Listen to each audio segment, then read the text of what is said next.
안녕하세요. 스마일안의 C 언어 프로그래밍 11장 포인터에 대해서 살펴보도록 하겠습니다. 이 포인터라는 것은요, C나 C++ 언어, 물론 이제 예전에 오래된 리스비라는 언어에도 포인터라는 게 있지만 여러분 잘 모를 테니까요. C와 C++ 언어에서 다른 이제 언어와 달리 가지고 있는 중요한 특징이고요. 잘 사용하게 되면 속도라든지 이런 것들을 굉장히 성능 좋은 프로그램을 만들 수가 있고요. 잘못 쓰게 되면 또 치명적인 단점을 오류를 낼 수 있는 이제 또 그런 단점도 가지고 있는 내용이 되겠습니다. 포인터. C++이라는 언어에서는요. 포인터 말고 레퍼런스, 참조자라는 것이 있어서 이제 같이 병행해서 쓰면 조금 쉬운 부분도 있는데요. C 언어에는 이 포인터라는 이제 개념을 가지고 메모리에 주소를 접근하게 되어 있습니다. 자, 우리 CPU가 있고요. 메모리가 있습니다. 항상 뭔가 컴퓨터에서 어떤 작업을 한다는 것은, 어떤 일을 한다는 것은 CPU와 메모리 사이에 뭔가 데이터가 혹은 뭐 이런 게 왔다 갔다 하면서 이제 버스선을 통해서 왔다 갔다 하면서 어떤 일이 일어나는 거거든요. 그런데 우리가 지금 살펴볼 것은 이 램, 주기억 장치인 램에 있는 주소를 직접 접근한다는 겁니다. 그래서 고급 언어에서는 뭐 이렇게 C나 C++ 말고는 이렇게 메모리에 직접 접근할 수 있는 언어는 없고요. 다 감춰놨죠. 큰 사고를 칠 수 있기 때문에 감춰놨고요. 이런 것들을 여러분들이 잘 직접 접근할 수 있다는 그런 특징을 잘 활용하게 되면 이제 뭐 굉장히 다른 언어에서 볼 수 없는 성능이 아주 우수한 프로그램을 만들 수가 있습니다. 그래서 게임이라든지 네트워크 프로그래밍이라든지 이럴 때 보면 이 포인터가 굉장히 많이 사용이 돼요. 포인터는 C 언어를 다른 언어와 차별화시키는 가장 큰 특징입니다. 물론 C++ 언어도 그렇고요. 포인터를 사용하게 되면 보통 기계 언어, 어셈블리 언어처럼 메모리의 주소를 이용해서 메모리의 내용을 직접 접근할 수 있어요. 보통 이제 다른 언어는 메모리의 내용을 접근하는데요. 이제 포인터를 이용하게 되면 일단 주소를 먼저 알고 그 주소를 이용해서 메모리의 내용을 접근할 수 있습니다. 그래서 어떻게 보면 간접적으로 접근하는 거죠. 자, 그래서 예를 들어서 내가 누구를 만나고 싶다라고 하면 이제 만나면 되지만 그 주소를 알고 글로 가면 그 사람을 만날 수 있겠죠. 이렇게 간접적으로 만나는 것 같아서 오히려 불리할 것 같지만 이제 유리한 경우들이 많이 있습니다. 자, 포인터를 사용하는 대표적인 경우가 이제 콜바이 어드레스로 함수로부터 한 개 이상의 값을 리턴할 때라든지요. 함수들 간의 배열이나 문자를 전달할 때, 그러니까 문자열 같은 걸 가지고 놀 때 이제 포인터를 캐릭터 포인터라고 해서 그런 걸 많이 가지고 놉니다. 또 배열 조작을 쉽게 하기 위해서 배열과 포인터는 굉장히 연관 관계가 있고요. 배열의 이제 첨자가 첫 번째 방이 0부터 시작한 이유가 이 포인터와도 관계가 있기 때문에 그렇습니다. 그 다음에 여러분들이 이제 여러 가지 자료 구조를 이제 2학년 때 배울 건데요. 거기에 이제 이렇게 포인터를 활용해서 구조체 안에 포인터를 넣고 이런 식으로 해서 이제 할 때도 많이 사용이 됩니다. 자, 그리고 이제 아주 또 중요한 내용이죠. 메모리를 동적으로 힙이라는 공간에 우리가 보통 지역 변수 같은 경우에 스택이라는 메모리 공간을 사용한다고 했는데요. 거기가 아니고 힙이라는 공간을 이 스택은 딱 정해져 있어서 예를 들어서 비주얼 스튜디오 같은 경우에는 뭐 한 프로그램당 1MB로 정해져 있거든요. 물론 이제 늘릴 수는 있지만 OS가 관리하는 거기 때문에 스택은 함부로 늘리고 이런 건 좋은 방법은 아니라고 했고요. 그래서 이 메모리가 이제 스택이 부족하다고 하면 동적으로 할당해서 힙이라는 공간에다가 이제 메모리를 할당하게 되면요. 그 할당된 메모리는 이름이 없고요. 주소만 있어요. 그래서 반드시 주소를 저장하려면 포인터 변수를 써야 되거든요. 이럴 때도 이렇게 포인터를 사용합니다. 물론 이 동적 메모리 할당은 이제 C 언어에서는 메모리 얼록 이런 함수를 이용하지만요. C++에서는 new와 delete라는 연산자를 이용해서 조금 더 쉽게 할 수 있어요. 그래서 나중에 여러분들 뭐 C++ 이제 그 강의를 들어보면 알겠지만 요거보다는 좀 더 쉬운 방법이 있다는 거 C++란 언어에는요.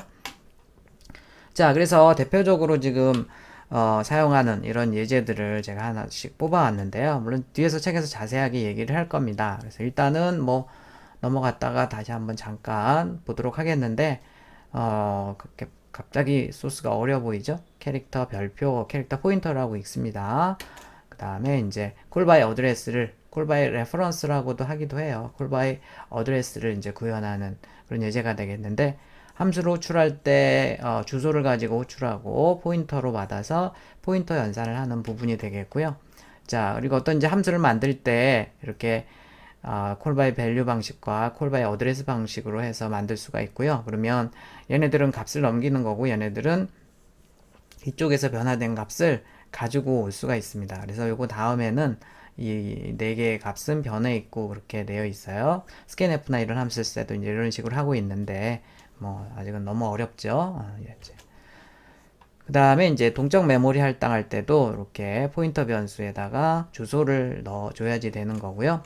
그 다음에 이제 표준 라이브러리 함수 중에 우리 정렬을 이제 지금 이렇게 이런 랜덤한 데이터가 있는데 걔를 오름차 순으로 정렬한다고 하면 여러분들이 소트 알고리즘을 이제 프로그램을 구현을 해야 되는데요. 그런데 그렇게 하지 않아도 표준 라이브러리 함수 중에 이제 성능이 아주 좋은 퀵소트라는 알고리즘이 있는데 그걸 구현해 놓은 라이브러리 함수가 아예 C 언어 표준에 있습니다.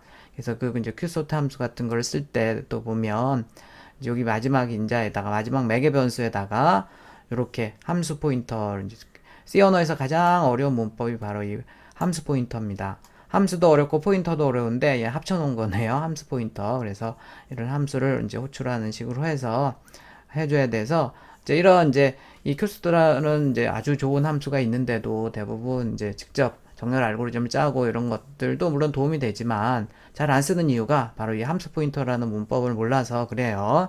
굉장히 제일 어려운 문법입니다. 우리 책에 있긴 한데요. 뒤에 설명을 하도록 할게요. 자, 포인터와 주소 32비트 OS 환경에서는요. 윈도우 경우입니다. 지금 각 프로그램은 4GB 2에 32승 2에 32승인데 여기 밑으로 내려와 있네요. 4GB의 주기억 메모리 용량을 사용할 수가 있고요. 요즘은 이제 64비트 OS가 주를 이루고 있죠. 64비트 OS 환경에서는 각 프로그램은 128GB에서 6TB의 램을 사용할 수가 있습니다. 실제로 여러분들이 이 정도의 램을 가지고 있지 않지만 이제 OS에서 알아서 이제 버추얼 메모리를 만들거나 해서 이렇게 해주게 되어 있고요. 자, 메모리에는 위치를 구분하기 위해서 순서대로 번호가 붙어 있어요. 여러분들 집집마다 뭐 1번지, 2번지 번호가 붙어 있듯이 그 번지에 해당하는 게 컴퓨터 램에도 있습니다. 그 메모리의 주소, 번지, 어드레스라고 얘기하고요. 자, 예를 들어서 인티저 x는 10이라고 이 변수를 초기화하잖아요. 그러면 이제 선언하면서 초기화한 건데 인티저 0이면 4바이트 메모리 공간이 확보된다 그랬죠. 그래서 초기 값이 0으로 할당이 되는데 4바이트 메모리 공간이 어디에 확보가 되는지 궁금하지 않았습니까? 그래서 이제 저번 시간에 우리 뭐 지역 변수는 스택이라는 공간에 잡힌다 뭐 이런 얘기를 했는데요. 그 스택 공간에 이제 어느 주소에 정확하게 잡히는지 궁금하다고 하면요. 이 주소 연산자를 쓰면 돼요. 어떤 변수, 이 sum이라는 변수가 스택에 이제 지역 변수면 스택에 잡힌다고 했는데요. 어떤 주소에 메모리가 잡히는지 4바이트가 그러면 앞에다 이렇게 쓰면 되겠습니다. 물론 인티저 변수니까 주소가 4개가 있어요. 4바이트니까. 그런데 이제 그 중에 첫 번째 번지를 이렇게 알 수가 있어요. 이렇게 앰퍼센드 num이라고 하게 되면 메모리 주소를 이제 그런데 앰퍼센드 num을 내가 어딘가에 저장하고 싶다. 이거는 이제 변수 0이니까 어떤 인티저 값을 저장할 때는 그냥 인티저 0을 쓰면 되지만요. 그 녀석의 주소를 저장하고자 한다고 하면 일반 변수가 아닌 포인터를 사용해요. 물론 주소도 어떻게 보면 인티저 값이라고 생각할 수 있습니다. 소수점이 없는 인티저 값인데요. 그 주소를 저장할 때는 인티저 값이라고 해도 그냥 일반적으로 이렇게 인티저용으로 저장을 못해요. 반드시 포인터 혹은 포인터 변수에다 저장을 해야 됩니다. 자, 첫 번째 포인터에서 중요한 것은 주소를 저장하는 변수이고요. 그래서 포인터 변수 혹은 포인터라고 하고 일반적으로 주소도 인티저 형이지만 포인터 변수에 저장을 해야 된다는 뜻이에요. 자, 그러면 포인터 변수를 만들려면 선언을 먼저 해야 되겠죠. 그래서 일반 변수도 이런 식으로 이제 선언을 하잖아요. x라는 변수를 인티저형으로 선언한 거고요. 포인터 변수를 선언하려면 여기 이제 변수가 생략이 되어 있어요. 일반적으로 포인터라고 합니다. 변수를 생략하고 포인터 변수는 이제 이렇게 자료형과 변수명 사이에 별표를 찍어주면 돼요. 별표. 얘는 이제 곱하기 연산자랑 전혀 관계가 없는 구두점이고요. 자, 그래서 요 x에는 일반 변수 x고요. 여기에는 뭐 10, 20 이런 애가 들어갈 수 있어요. 자, 요 x는 포인터 변수이기 때문에 주소만 들어갈 수 있습니다. 물론 주소도 숫자이지만 어쨌든 주소만 들어갈 수 있다. 자, 요 별표는 여기다 붙여도 되고요. 앞에 붙여도 되고, 뒤에 붙여도 돼요. 일반적으로 이제 뒤에 붙이는 거를 많이 쓰고요. 자, 얘도 똑같이 px가 포인터 변수라는 거고, 주소만 저장할 수 있고요. 얘는 일반 변수이고, 얘는 포인터 변수입니다. 얘는 둘 다 포인터 변수고요. 어쨌든 포인터 변수는, 선언을 할 때 이름 앞에 별표를 해준다라고 생각을 하면 되겠어요. 그래서, 이렇게 선언문에서 쓰는 별표는 구두점으로 포인터라는 거를 얘기를 해줍니다. 뒤에 나오는 이 px가 포인터 변수예요. 포인터예요. 여기에다는 주소만 저장할 거예요. 라고 하고요. 이렇게 세 가지 방법이 있지만 일반적으로 이제 여기 변수명 앞에다가 별표를 찍어주는 게 가장 많이 사용하는 방법이라서 우리 책에도 이 방법을 사용을 하고 있습니다. 자, 포인터에 주소를 대입하는 방법을 보면요. 예를 들어서 내가 100번지를 저장하고 싶다라고 해서 px = 100 이런 식으로 쓰면 안 돼요. 컴퓨터에서는 여러분들이 이제 스택이나 이런 주소는요. OS가 알아서 이제 할당을 자동으로 해주는 거거든요. 근데 그걸 여러분들이 수동으로 어떤 특정한 주소를 할당하면 안 돼요, 절대로. 왜냐하면 기존에 쓰고 있는 주소랑 충돌이 나버리면 컴퓨터가 다운이 되거든요. 그래서 안전하게 이제 주소를 대입하는 방법은요. 어떤 변수를 먼저 할당해서 그러면 이 변수 4바이트 공간이 잡히겠죠. 그 변수의 주소를 여기다가 이렇게 넣어주면 되겠습니다. 그래서 이런 식으로 일반적으로 같은 인티저형 변수에다가 이렇게 x를 선언해 주고요. 그 x의 주소를 인티저형, 자, 얘가 왜 인티저형인지는 조금 이따 얘기할게요. 그래서 포인터 변수에다가 이렇게 넣어주면 되겠습니다. 자, 일반 변수 x의 선언과 초기화가 되어 있는 거고, 포인터 px를 선언한 겁니다. 포인터 변수 혹은 포인터 px를 선언한 거고, px는 주소만 들어갈 수 있다고 그랬죠. 그래서 x의 주소를 px에다 넣습니다. 그래서 포인터는 일반 변수명 앞에 주소 연산자를 이용해서 해당 변수의 주소를 저장하고요. 포인터 px에는 변수 x의 주소가 들어가 있다라고 생각을 하면 되겠죠. 자, 그러면 내가 이제 실제로 px 값을 출력해보면 주소가 나와요. 주소는 크게 우리가 관심이 없거든요. 매번 바뀌기도 하고. 그러면 그 주소에 있는 값이 내가 10을 가져오려면 어떻게 되느냐. 그러면 이제 또 px, 여기 포인터, 얘가 이제 x의 주소를 저장하고 있는데요. 그 앞에 또 별표를 찍어주면 됩니다. 자, 그러면 px가 저장하고 있는 x의 주소로 가서 값인 10을 가져오게 되어 있고요. 걔를 y에다 넣습니다. 그럼 y에는 10이 들어가요. 자, 그래서 조금 지금 헷갈리려고 하고 있어요. 여기 지금 별표가 있고 여기 별표가 있는데 이런 것은 우리가 프로그래밍에서 선언문이라고 하죠. 이런 애들을. 얘네들을 실행문이라고 하죠. 실행문. 자, 선언문에서 이 별표는요, px가 포인터 변수라는 것을 선언한 거고요. 얘가 연산자가 아니에요. 자, 그 다음에 이제 실행문에서 이 별표는요, 아무데나 붙일 수가 없어요. 포인터 변수 앞에다만 붙일 수 있고요. 얘가 가지고 있는 주소로 가서 값을 가져오세요 라는 뜻이에요. 그래서 얘가 가리키고 있는 주소는 지금 x의 주소거든요. x의 주소로 가서 값을 가져오세요 라고 하니까 이 값은 10이 나오겠죠. 그래서 10을 y에 이렇게 넣는 겁니다. 두 개가 완전히 다른 거예요. 그래서 우리 곱하기 할 때는 양쪽에 뭐 3 곱하기 4 이런 식으로 양쪽이 이항연산자라서 두 개의 항이 와야 되잖아요. 자, 그런데 이렇게 실행문에서 어떤 변수 앞에 별표가 있으면 얘는 곱하기 연산자가 아니고 여기 지금 우선순위가 굉장히 두 번째로 높은 참조 연산자입니다. 이 주소로 가서 값을 가져오세요 라는 뜻이 되겠어요. 자, 계속 여러분들이 처음 듣는 개념이기 때문에 계속 제가 반복할 거예요. 자, 다시 한번 얘기하면 여기 있는 애들은 선언문, 여기 있는 애들은 실행문입니다. 자, 선언문에서 여기 별표는 뭐냐면 이렇게 그냥 쓰면 얘네들은 일반 변수고요. 별표를 찍어주게 되면 포인터 변수를 선언한 거고요. 자, 이제 px에는 우리가 포인터 변수기 때문에 주소만 저장할 수 있습니다 라고 하고요. 주소는 어떻게 저장해요? 어떤 변수에 앰퍼센드 하게 되면 그 변수의 주소를 저장할 수가 있습니다. 이런 식으로 할 수가 있고요. 자, 그러면 그 주소에 있는, 나 주소는 별로 관심 없는데 그 주소로 가서 값인 10을 가져오고 싶은데 라고 할 때는 그 포인터 변수 앞에 또 별표를 찍는다는 거죠. 그러면 요 값은 px는 x의 주소지만 별표 px는 x의 주소로 가서 10을 가져오게 되어 있습니다. 그래서 y에 10이 들어가게 되겠고요. 요 별표를 우리가 참조 연산자, 간접값 연산자, 디레퍼런싱 연산자 이렇게 얘기를 합니다.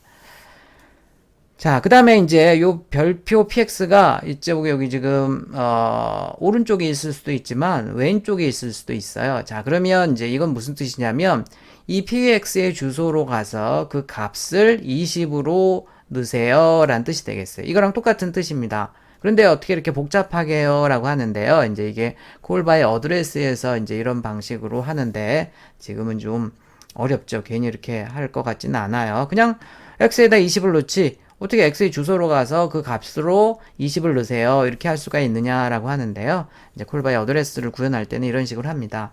자, 포인터 px가 가리키는 주소에 20을 넣어라 라고 하니까 원래 있던 x의 값이 변수 x의 값이 20으로 바뀌는 겁니다. 주소로 값을 간접적으로 바꾸는 이제 그런 방식이 바로 이렇게 하는 방법이에요.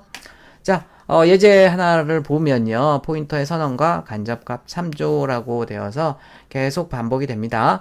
자, x는 10, y는 일반 변수예요. 얘는 포인터 변수입니다. 이 별표는 여기다 써도 되고 아무데나 써도 된다 그랬죠. 여긴 지금 앞에다 써놨네요. 자, 선언문에서 별표는 포인터 변수를 선언한 거예요. 혹은 포인터를 선언한 거고 여기엔 주소만 넣을 수 있습니다. 라고 하면 x에 이렇게 주소를 px에 넣을 수가 있습니다. 자, 그러면 자, x가 4바이트, y도 4바이트인데요. 이렇게 px를 딱 선언을 한 다음에 그 다음에 이제 x의 주소를 이렇게 딱 저장을 하잖아요. 그러면 px는 x의 주소를 이렇게 가리키고 있어요. 우리가 영어로 가리키다가 포인트라고 하잖아요. 지시하다, 포인트, 가리키다라는 그런 데서 이제 연유한 단어가 이 포인터가 되겠습니다. 자, px에 이제 주소가 있어요. 그럼 주소가 있으면 언제든지 x를 찾아갈 수가 있죠. 앞에 별표만 찍으면, x의 값이 뭔지 알려면 별표만 찍어주면 돼요. 자, px에는 x의 주소를 가리키고 있고, 저장하고 있고, 거기다 별표만 찍어주게 되면 거기 가서 값을 가져올 수가 있습니다. 자, 그래서 보면, x의 값을 찍어보면 여기 나머지는 다 출력문 쓰려고 한 겁니다. 여기 10이 나오네요. 10이. 당연하죠. 자, 그 다음에 x의 주소를 출력해보면요. x의 주소는 보통 %p로 출력한다 그랬죠. 요거 그대로 출력이 됐고요. 지금 여기가 이제 지금 x의 주소인데 이 주소는 스택의 주소라서 지역 변수들은 스택에 저장이 된다 그랬죠. 그래서 매번 바뀌어요. 매번 바뀌어서 큰 의미는 없습니다. 이거는 뭐 알 필요도 없고요. 자, 그 다음에 이제 그럼 px의 값을 찍어보니까 뭐냐, x의 주소를 px에 넣어놨으니까 이 값과 이 값은 똑같겠죠. 그 다음에 이제 그러면 px 자체도 얘도 포인터 변수니까 얘도 주소가 있겠죠. 주소를 찍어보니까 또 뭔가 나왔어요. 뭔가 나왔는데 얘랑 좀 비슷하네요. 자, 그 다음에 이제 이게 중요하죠. 이게 중요하죠. 자, 이 x의 주소에 있는 값을 찍으면 바로 x의 값인 10이 나온다는 거죠. 이게 중요한 내용입니다. 자, 그 다음에 이제 y의 값은 찍으면, 뭐, y는, 여기 지금, 이제 10이 들어갔으니까 10이 나올 테고요. y도 주소가 있겠죠. y의 주소를 찍으면, 뭐, 이런 것들이 나오네요. 자, 그런데 보니까, 지금 x의 주소와, 이 포인터 변수의 주소와 y의 주소가 보면 쭉 비슷하네요. 얘는 x의 주소고, 얘는 지금 px의 주소고, 얘는 y의 주소죠. 00, 20, 뭐, 이렇게 해서 쭉 비슷한, 내용을 가지고 있네요.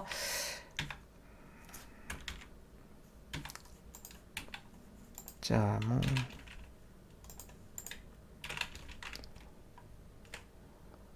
자, 지금, 여기 지금 x86 있을 때는 이제 지금, 포인터를 32비트로 쓰고요. 여기 64로 하게 되면, 포인터 변수를 64비트로 합니다. 플랫폼이 달라져요.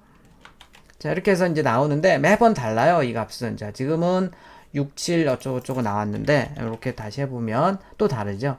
스택은 매번 그 스택의 주소, 이 지역 변수의 주소는 매번 OS가 알아서 잡기 때문에 OS나 컴파일러가 알아서 잡기 때문에 뭐 해가 매번 다릅니다. 근데 중요한 것은 요게 같다는 거, x의 주소랑 px가 같다는 거죠. 그래서 그거 알고 있으면 되겠고, 만약에 여러분들이 여기 지금 x64로 놓고서 하게 되면 지금 x 주소가 이제 64비트로 해서 나올 겁니다. 요게 16 중에서 하나가 4비트라고 그랬죠. 그러니까 두 개가 1바이트고요. 그러니까 여기 지금 32개가 있을 거예요.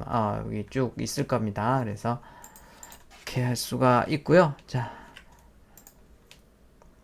자, 다시 한번 뭐 똑같은 얘기를 계속 반복하고 있습니다. 너무 뭐 처음에 들어보는 거 어려울 것 같아서요.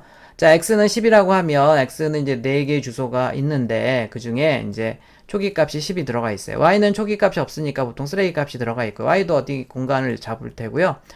포인터 변수는 아까 좀 전에 본 것처럼 이제 32비트 플로프입니다. 그럼 포인터 변수도 4바이트예요.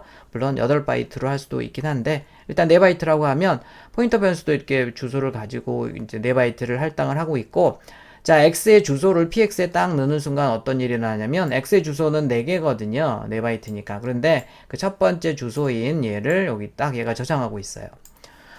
주소를 저장하고 있으니까 언제든지 x로 찾아갈 수가 있죠. x를 지시하고 있어요. 야, 내가 너 주소 가지고 있다. 너 지켜보고 있다. 포인트 하고 있다. 라고 해서 이제 포인터고요. 그 다음에 이제 그러면 x의 주소만 가지고 있지 x의 값은 없잖아요. 그럼 값은 어떻게 알아내? 라고 하면 앞에다 별표만 찍어주면 된다는 겁니다. 그럼 x의 주소에 이렇게 값으로 해서 12y로 들어가게 되겠네요. 자, 그 다음에 이제 포인터 변수의 자료형이라는 게 있어요. 포인터 변수의 자료형. 지금 우리 인티저 포인터 있고 캐릭터 포인터가 있는데 사실 제일 많이 쓰는 게 이 캐릭터 포인터거든요. 이걸 진짜 제일 잘 알고 있어야 되는데 정말 중요해요. 인티저 포인터는 뭐냐면 이 PI, PC 둘 다 포인터 변수입니다. 그래서 지금 4바이트 공간에 주소를 저장해요. 물론 8바이트 쓸 수 있는데 4바이트 공간은 주소를 저장합니다. 그래서 PI, PC 둘 다 포인터 변수고 공통점은 주소를 저장하는 포인터 변수예요. PI, PC 둘 다 포인터 변수인데, 자, 그럼 인티저 포인터와 캐릭터 포인터, 뭐 더블 포인터도 있고 있겠죠. 근데 그러면 이 앞에 있는 자료형은 도대체 뭐냐? 포인터 주소를 인티저로 저장하고 주소를 캐릭터로 저장하라는 거냐? 절대 아니죠. 주소를 어떻게 캐릭터로 저장합니까? 주소는 인티저라고 했어요. 그럼 이거 뭐 필요 없는 거 아닙니까? 라고 하는데 필요가 있어요. 자, 이 포인터 변수의 자료형이라는 것은 뭐냐면요. 얘가 어쨌든 둘 다 주소를 저장하고 있는데 그 주소로 갔을 때 무슨 형이 있느냐 이런 뜻이에요. 무슨 형이 있느냐. 그래서 인티저 포인터형 변수 이 PI에 저장된 주소로 갔을 때는 거기에는 인티저 값, 4바이트짜리 인티저 값이 있다는 뜻입니다. 그쵸? 그 다음에 그럼 캐릭터 포인터는 뭐겠어요? 캐릭터 포인터라고 하면 걔는 이 여기 주소 4바이트 저장하고 있는 이 주소로 갔을 때 거기에는 캐릭터 문자가 있다는 뜻이에요. 문자가. 자, 그러면 W형의 포인터도 있을 수 있겠죠. W형의 포인터 뭐 PD라는 게 있다고 해보세요. 자, 그러면 여기에는 지금 주소를 W형으로 저장하는 게 아니고요. 여기 얘도 주소를 4바이트로 저장하고 있는데 얘가 저장하고 있는 PD로 갔을 때는 8바이트짜리 W형 데이터가 거기 들어가 있더라 이런 뜻이에요. 자, 그래서 포인터 변수의 자료형은 이 주소가 저장된 이 주소로 갔을 때 거기에 어떤 형의 데이터가 있는지를 얘기를 하는 거고, 자, 얘가 왜 많이 쓰이냐면요. 이제 문자열이나 이런 거를 처리할 때 얘를 가지고 해요. 왜냐면 배열이나 이런 걸 쓸 수도 있지만, 자, PC가 저장하고 있는 주소로 갔을 때 거기 문자가 있다는 뜻이거든요, 얘가. 그런데 주소를 저장하고 있으니까. 그런데 이 문자열은 문자가 여러 개 모이면 문자열이라고 하잖아요. 그래서 널이 만날 때까지 하나의 문자열로 보거든요.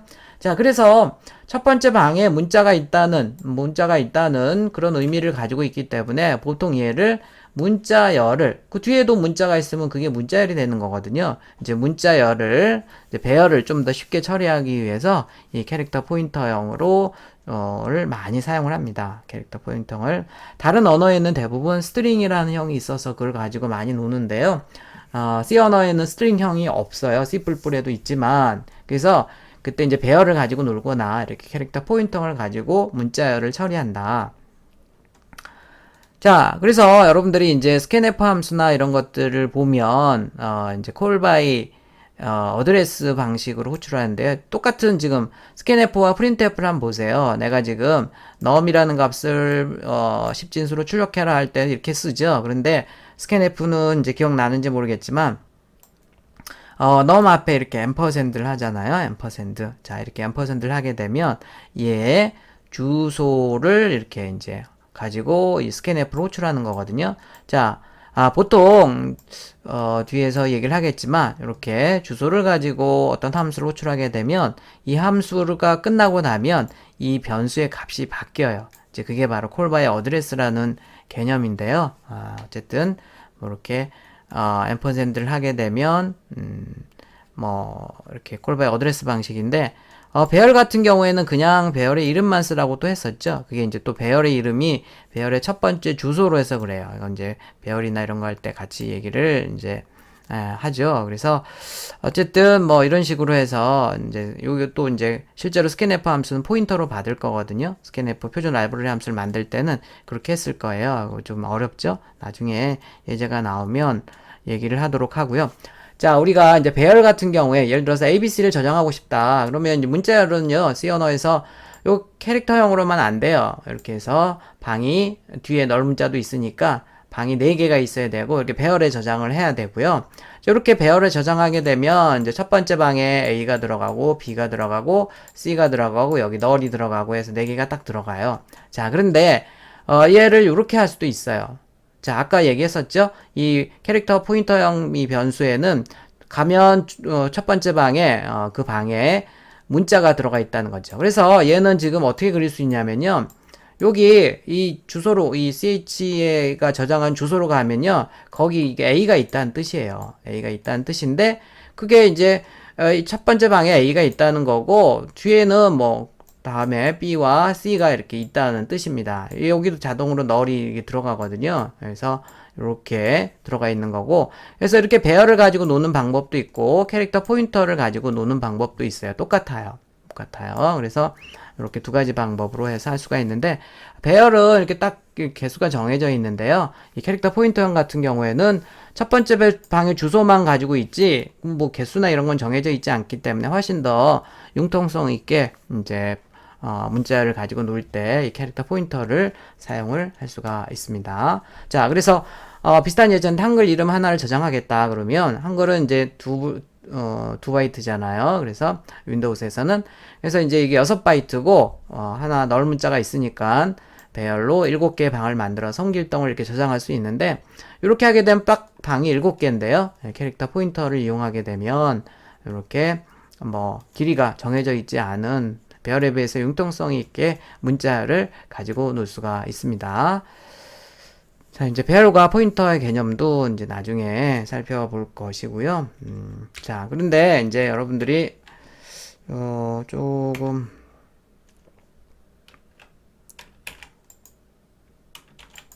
좀 어렵긴 한데요. 그래서 사실은 뭐 이제 이게 기본 강의이기 때문에 이 정도 알고서 뒤에서 자세하게 살펴보겠지만 뭐 잠깐 뭐 예제들을 잠깐만 한번 해보도록 하면요. 자, 포인터를 사용하는